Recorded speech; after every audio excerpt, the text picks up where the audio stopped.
शुरुआत करें बुलेटिन की।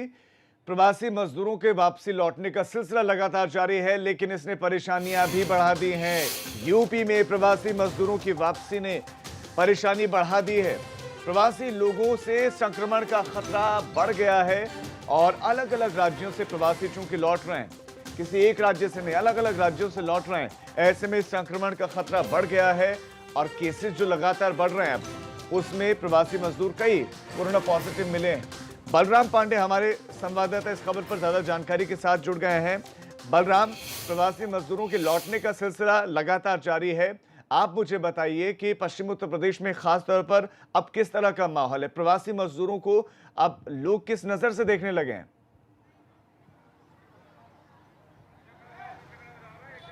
देखिए राजीव, लगातार जो प्रवासी मजदूर हैं वो अपने गंतव्य के पलायन के लिए निकल चुके हैं। सड़कों पर पैदल दिखते हैं, कहीं प्रशासन जब उन्हें रोक देता है तो वो आश्रय गृह में रुक जाते हैं।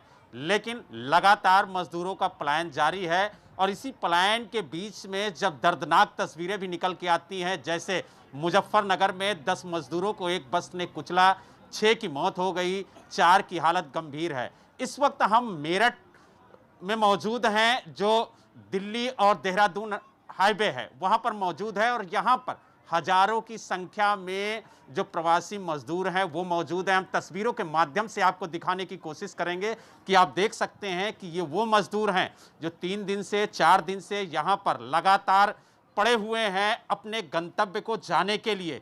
इनको अभी तक कोई बस नहीं मिली है, कोई इनको साधन नहीं मिला है और ना ही इन्हें कोई आश्वासन अभी तक मिला है कि ये अपने घर कब जाएंगे। इसके अलावा आप तस्वीरें देख लीजिए कि जहां तक कैमरे की नजर जाएगी वहां तक सिर्फ आपको मजदूर ही मजदूर दिखेंगे और लगातार यहां पर बसें लगा करके जो उत्तर प्रदेश के जिलों से आए को जाने वाले मजदूर हैं राजीव, उनको भेजने का काम किया जा रहा है। लेकिन जो बिहार, झारखंड, मध्य प्रदेश, इन राज्यों के मजदूर हैं उनको भेजने के लिए यहां पर कोई कवायद नहीं है।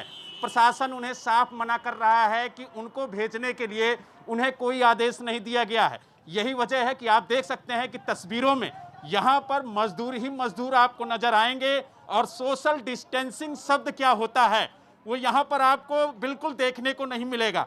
लोग भीड़ लगाकर यहां पर जत्था बनाकर खड़े हुए हैं और इस उम्मीद में कि कब उनका नंबर आएगा और ये कहा जाएगा कि उनके जिले की बस जा रही है और वो उस पर बैठ करके यहां से निकलेंगे। हमारे साथ जो यहां के इंचार्ज हैं, जिनके कंधों पर इन मजदूरों को उनके गंतव्य तक पहुंचाने की जिम्मेदारी दी गई है, राजेश कुमार त्यागी जी, जो इंचार्ज बनाए गए हैं यहां प्रशासन की तरफ से, उनसे जानने की कोशिश करेंगे। सर, कितने मजदूर यहां से भेजे गए, किन किन जिलों के?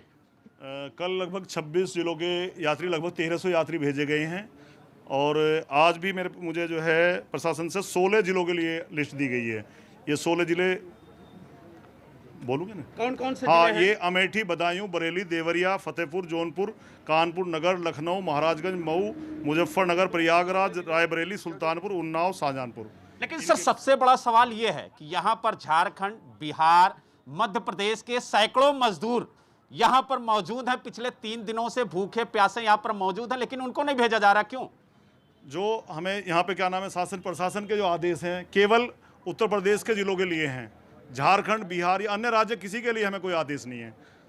तो राजीव, आपने सुना कि ये त्यागी जी हैं जो यहाँ के इंचार्ज हैं, जिनका साफ तौर से कहना है कि इनको जो अन्य राज्यों के मजदूर हैं यानी जो श्रमिक हैं उनको भेजने का कोई आदेश नहीं दिया गया है। और आप देख सकते हैं कि ये मजदूरों का यहाँ पर एक तरीके से कहा जाए तो बहुत बड़ा जमावड़ा है। हजारों की संख्या में यहाँ पर मजदूर जो है पहुंच चुके हैं और अपने गंतव्य को जाने के लिए तैयार हैं, लेकिन बेबस हैं।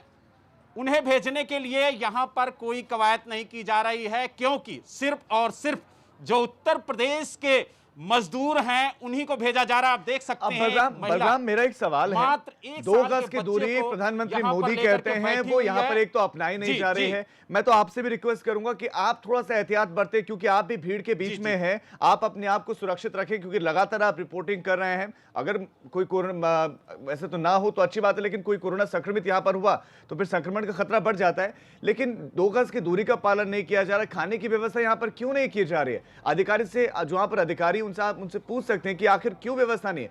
अधिकारी हैं, सिर्फ भेजना ही जिम्मेदारी नहीं है। जो वहां पर बेबस लोग हैं उनको कौन खाना देगा? खाने पीने की व्यवस्था क्यों नहीं हो रही है वहां पर? देखिए राजीव, 2 दिन पहले भी एबीपी गंगा ने तस्वीरें दिखाई थी कि मेरठ के कलेक्ट्रेट में जो झारखंड के मजदूर थे वो बेबस और लाचार बच्चों के साथ बैठे हुए थे। प्रशासन उनकी नहीं सुन रहा था, लेकिन जब एबीपी का कैमरा वहां पर पहुंचा और जब मजदूरों से बात की और जब अधिकारियों से सवाल पूछे तो उन्हें आनन फानन में छांव में बिठाया गया, उन्हें खाने के लंच पैकेट दिए गए। लेकिन आप देख सकते हैं कि मजदूर जो यहाँ पर मौजूद हैं, पुलिसकर्मी भी यहाँ पर मौजूद हैं सुरक्षा को लेकर के, और ख़ास तौर से जो सोशल डिस्टेंसिंग है उसका पालन कराने के लिए।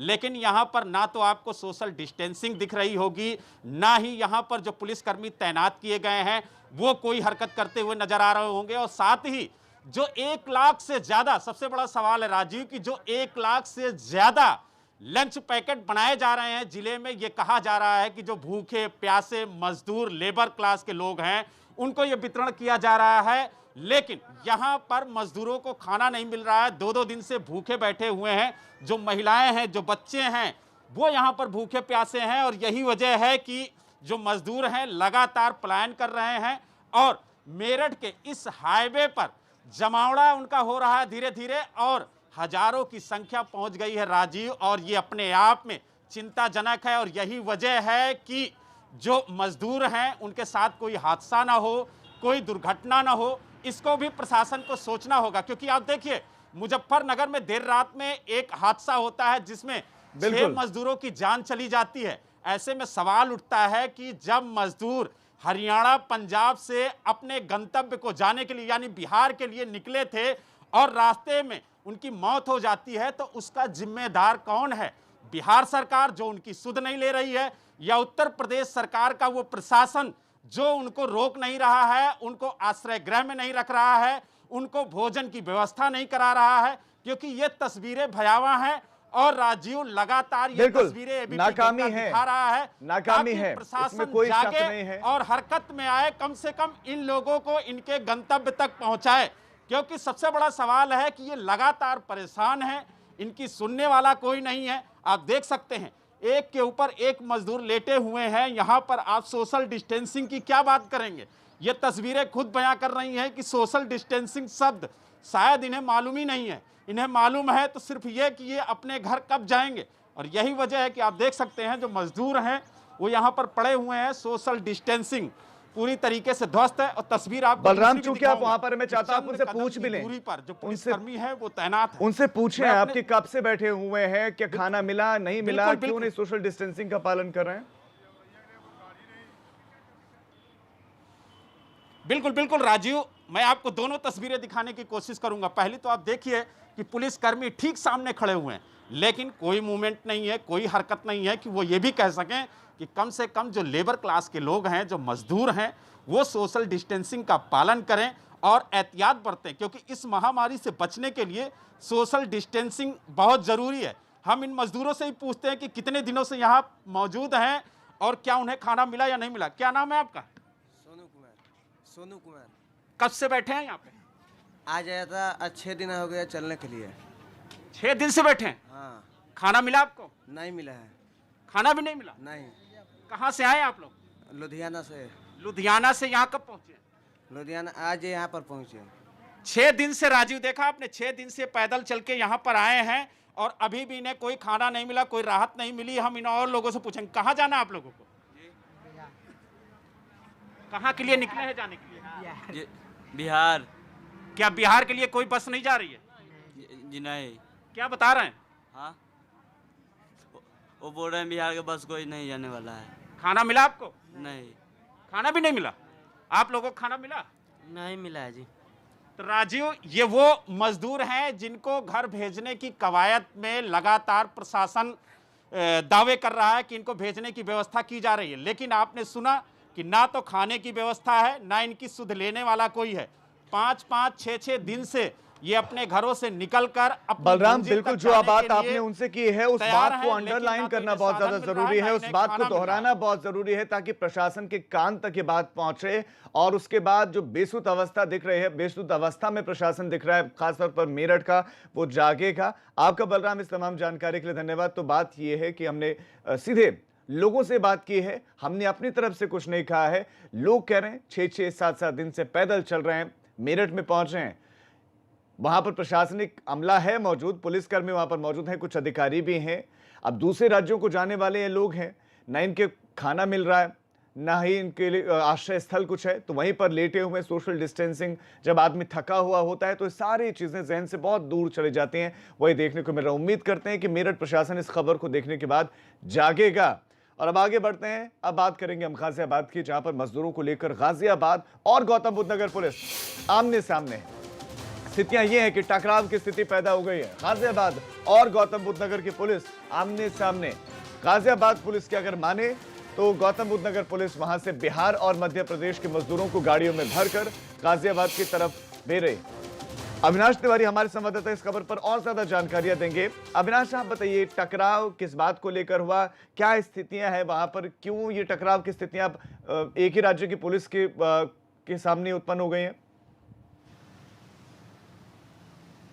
देखिए राजीव, कल देर शाम ऐसी खबर आई थी कि गाजियाबाद और नोएडा पुलिस सामने आ गई थी, जहां पे नोएडा से कुछ मजदूरों को भेजा जा रहा था ट्रक से, लेकिन गाजियाबाद पुलिस ने अपने यहाँ एंट्री नहीं होने दी, क्योंकि गाजियाबाद के जो एसएसपी उन्होंने सख्त निर्देश दे रखा है कि गाजियाबाद के जो बॉर्डर है उसको सील करके रखा जाए और जो लोग आ जा रहे हैं उनके ऊपर सख्त जो है निगरानी रखी जाए। खासतौर से उन्होंने दिल्ली का जिक्र किया है कि दिल्ली से आने वाले जो गाजियाबाद के हैं उनके ऊपर खासतौर से निगरानी किया जाए। लेकिन ये मैं इस वक्त यूपी गेट पे खड़ा हूँ कि जो दिल्ली और गाजियाबाद का बॉर्डर है, यहाँ की स्थिति आप देखिए, कोई भी पुलिस वाला नहीं, जबकि गाजियाबाद के एसएसपी का ऑर्डर है कि यहाँ पर हमेशा पुलिस तैनात रहनी चाहिए और आने जाने वाले हर वाहन की चेकिंग करनी चाहिए। लेकिन सारे वाहन इतनी तेज रफ्तार से आ रहे हैं और इतनी ज़्यादा ट्रैफिक है यहाँ पे, लग रहा है कि कोरोना खत्म हो चुका है, जिंदगी सामान्य हो चुकी है और लोग जैसे भी जाना चाहें, आना चाहें, आ और जा सकते हैं। हालांकि कल तक अगर यहाँ बात करें प्रवासी मजदूरों को रोका जा रहा था, लेकिन तो आज की स्थिति आप खुद देखिए कि यहाँ बिल्कुल पे जो कोई तस्वीरें, पुलिस बिल्कुल वाला अविनाश नाम जो लेने तस्वीरें के आप लिए दिखा नहीं रहे हैं, ये जबकि दर्शाती है कि गाजियाबाद एक दिन का के टकराव, SSP उसके बाद से सब गायब, अधिकारी, पुलिसकर्मी सब गायब दिखाई दे रहे हैं। आपका अविनाश इस तमाम जानकारी के लिए धन्यवाद। तो एक दिन टकराव हुआ मजदूरों को लेकर और अगले दिन पुलिसकर्मी गायब हैं। कोरोना पर लखनऊ से एक बहुत बड़ी खबर मिल रही है। 6 लोगों में कोरोना की पुष्टि की खबर है। 6 लोगों में कोरोना मिला है, कोरोना पॉजिटिव मिले 6 लोग। विदेश से लौटा हुआ एक शख्स कोरोना पॉजिटिव मिला है। लखनऊ से बड़ी खबर, विदेश से लौटा एक शख्स कोरोना पॉजिटिव मिला है। शारजहां से लौटा यह शख्स कोरोना संक्रमित है। 9 मई को शारजहां से 182 के करीब लोग लौटे थे। शैलेश हमारे संवाददाता और ज्यादा जानकारियां देंगे। शैलेश, जो नई पॉजिटिव केसेस आए इनके बारे में बताइए कि क्या सभी को क्वारंटीन किया गया है, आइसोलेशन में रखा गया है? नहीं, बिल्कुल निश्चित रूप से राजीव, जो लोग हैं इनको आइसोलेट किया गया है। और आपको अगर हम केसेस का बताएं तो 6 केस आए हैं, लेकिन 6 केस आने से ज़्यादा बड़ी बात है कि इन 6 में एक वो व्यक्ति भी शामिल है जो अभी 9 मई को शारजहां से फ्लाइट से लखनऊ आया था और एक होटल में इनको क्वारंटीन में रखा गया था। उम्र दराज व्यक्ति है और बताया जा रहा है कि उसे कैंसर की भी समस्या है और उसमें अब कोरोना की पुष्टि हुई है। इसके साथ में देखिए हड़कंप इस बात को लेकर है कि जहां पर उसको क्वारंटीन किया गया था इस व्यक्ति को, वहां पर और भी लोग थे जो होटल में रखे गए थे, तो डर इस बात का भी कि कहीं वो लोग भी इस तरह से ऐसे व्यक्ति के संपर्क में ना आए हो। इसके अलावा उस फ्लाइट में करीब 182 लोगों को लाया गया था। तो ये अब जो चिंता का विषय ये है कि कहीं ऐसा ना हो कि इसकी वजह से कोई और भी संक्रमित हुआ हो। बहरहाल सबकी कॉन्टैक्ट ट्रेसिंग निश्चित रूप से की जाएगी। इसके अलावा ये भी सवाल कि जब इस व्यक्ति को वहाँ से लाया गया तो निश्चित रूप से वहाँ पर भी इसकी पूरी स्क्रीनिंग हुई होगी वहाँ पर, लेकिन कहीं पर भी इसमें कोरोना नहीं मिला था, उस समय संक्रमण नहीं मिला था। उसके बाद यहाँ पर फ्लाइट को लाया गया, एयरपोर्ट से भी दोबारा स्क्रीनिंग हुई, तब सबको निकाला गया, वहाँ पर भी कोई सिम्टम नहीं मिले। ऐसे में मरीज का कोरोना पॉजिटिव निकलना और ज़्यादा चिंता को बढ़ा देता है कि पता नहीं कितने लोगों को इसकी वजह से वो संपर्क में आया हो या कहीं किसी और को इसकी वजह से संक्रमण ना हो गया हो। पिछले 2 दिन में राजीव 2 बड़े ऐसे वाकया हुए हैं जो चिंता का विषय। जी बिल्कुल, तो कॉन्टैक्ट ट्रेसिंग आप कह रहे हैं कि उनकी चल रही है। आप हमारे साथ बने रहे शैलेश, मैं अगली खबर पर आपके पास आ रहा हूं क्योंकि मजदूरों की वापसी पर एक और डरा देने वाली खबर है। वो खबर यह है कि ट्रेन में यूपी लौटे एक मजदूर का मामला है और जो मजदूर मृत मिला था ट्रेन में वो कोरोना पॉजिटिव मिला है। महाराष्ट्र से श्रमिक एक्सप्रेस आई थी मजदूरों को लेकर, उत्तर प्रदेश के बाशिंदों को लेकर, और अब जिस व्यक्ति की मौत हुई थी ट्रेन में, जो मृत मिला था, उसकी कोरोना की रिपोर्ट पॉजिटिव मिली है। और एबीपी गंगा लगातार ये मुहिम चला रहा है कि जो प्रवासी मजदूर लौट रहे हैं वो कोरोना कैरियर बनकर भी लौट रहे हैं, और इसकी वजह से अब डर का माहौल है लोगों में। शैलेश हमारे साथ, हमारे संवाददाता भी लगातार जुड़े हुए हैं। शैलेश, ये वाकई बहुत चिंताजनक बात है। तो ऐसे में मृत मजदूर के मिलने के बाद क्या एहतियात किया गया, क्या कुछ किया गया है, कितने लोगों को आइसोलेट किया गया है?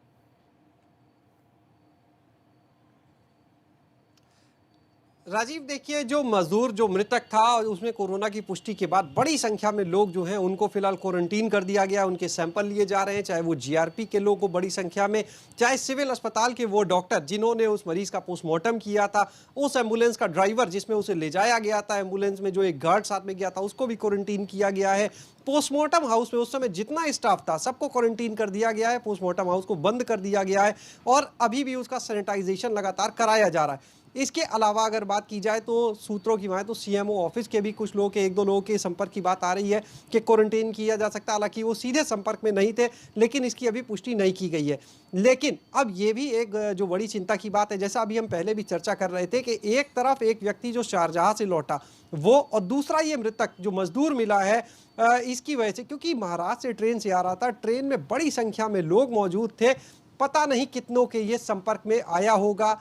यहाँ पर जब वो पहुंचा उसके बाद जीआरपी के पुलिस वाले सीधे संपर्क में उसके आए, इसके बाद सीधे तौर पर डॉक्टर्स ने उसका पोस्टमार्टम किया। सीएमओ का कहना है कि जो पोस्टमार्टम हुआ था वो कोविड-19 का जो प्रोटोकॉल है ऐसे केसेस में उसको ध्यान में रख के किया गया था, क्योंकि जब भी कोई ऐसा मामला मिलता है तो उसको कोरोना पॉजिटिव मानते हुए ही ट्रीट किया जाता है जब तक रिपोर्ट ना आए। तो उनका जरूर ये कहना है, लेकिन फिर भी चिंता का विषय इसलिए है शैलेश, अब सवाल ये है क्योंकि करीब 1200 के करीब उसमें मजदूर वापस आए थे, वो उत्तर प्रदेश के अलग अलग जिलों में गए होंगे, तो क्या वहां तक स्वास्थ्य महकमे की टीम जाएगी? क्या उन सभी लोगों को आइसोलेट किया जाएगा जो ट्रेन से आए थे?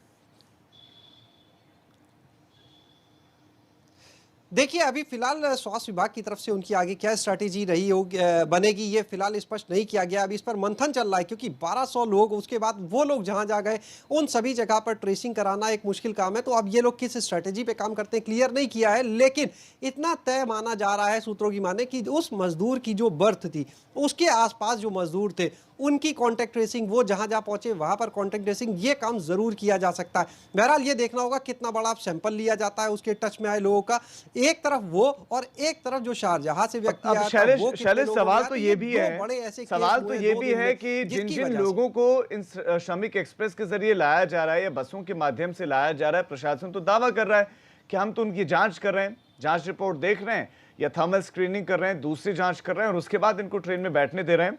तो क्या इनकी जांच नहीं की गई थी जो ट्रेन में मृत मिले और कोरोना पॉजिटिव अब मिले? तो ये तो उजागर कर रहा है कि बड़ी लापरवाहियां बरती जा रही हैं अभी। राजीव, देखिए, दो पहलू हैं। एक ये कि इसमें लापरवाही हो सकती है, दूसरा ये कि कोरोना के बड़ी संख्या में ऐसे मामले सामने आ रहे हैं जिनमें कोई सिम्टम ही नहीं दिखता है। जहां तक बात की जाए स्क्रीनिंग की, तो स्क्रीनिंग के नाम पर उनकी थर्मल स्कैनिंग की जाती है जिसमें उनका टेम्परेचर लिया जाता है। दूसरा, डॉक्टर्स उनसे वहां पर बातचीत करके ये ट्रेस करने की कोशिश करते हैं कि उनकी कोई ऐसी हिस्ट्री ना रही हो जो कोरोना से जुड़ी हो या कोई ऐसा लक्षण ना दिख रहा हो टेम्परेचर के अलावा जो कोरोना की तरफ इशारा करता हो। तो ये है, लेकिन बहुत सारे केस अब आ रहे हैं जिनमें कोई सिम्टम नजर ही नहीं आता है और मरीज में, व्यक्ति में कोरोना सामने आया है। तो ये वैसे केस हो सकते हैं कि इनकी स्क्रीनिंग हुई हो, जैसे हम अभी बात कर रहे हैं मजदूर वाली, श्रमिक स्पेशल वाली, वहां पर अगर कहीं पर लापरवाही हुई होगी तो निश्चित रूप से जो महाराष्ट्र में, मुंबई में जाती ट्रेन चली होगी, या तो वहां पर लापरवाही हुई है या फिर वहां पर इस मजदूर में कोई लक्षण नहीं मिला होगा। हालांकि जहां पर हम बात करते हैं शारजाह से आने वाली फ्लाइट पे, तो उसमें देखिए इंटरनेशनल मामला है, वहां पर शारजाह में भी स्क्रीनिंग हुई होगी, लखनऊ में हमारी पूरी टीम मौजूद थी, वहां पर लोगों की स्क्रीनिंग की गई। लेकिन बात फिर वही आती है, जो स्क्रीनिंग थी वो सारी की सारी टेम्परेचर को और लक्षणों को देखकर है। अगर किसी में सिम्टम नजर नहीं आता है तो ये ट्रेस करना मुश्किल है कि किसको कोरोना है। ये पॉइंट आप बहुत महत्वपूर्ण कर रहे हैं, क्योंकि दिल्ली में भी करीब 75% केसेस ऐसे ही हैं जिनमें किसी तरह का कोई सिम्टम ही नहीं दिखाई दे रहा है। तो ऐसे में कोरोना पॉजिटिव है या नहीं है, सिर्फ थर्मल स्क्रीनिंग से नहीं पता चल पा रहा है। यानी कि थर्मल स्क्रीनिंग भी अपने आप में बेअसर है कोरोना डिटेक्ट करने में। आपका शैलेश इस तमाम जानकारी के लिए धन्यवाद।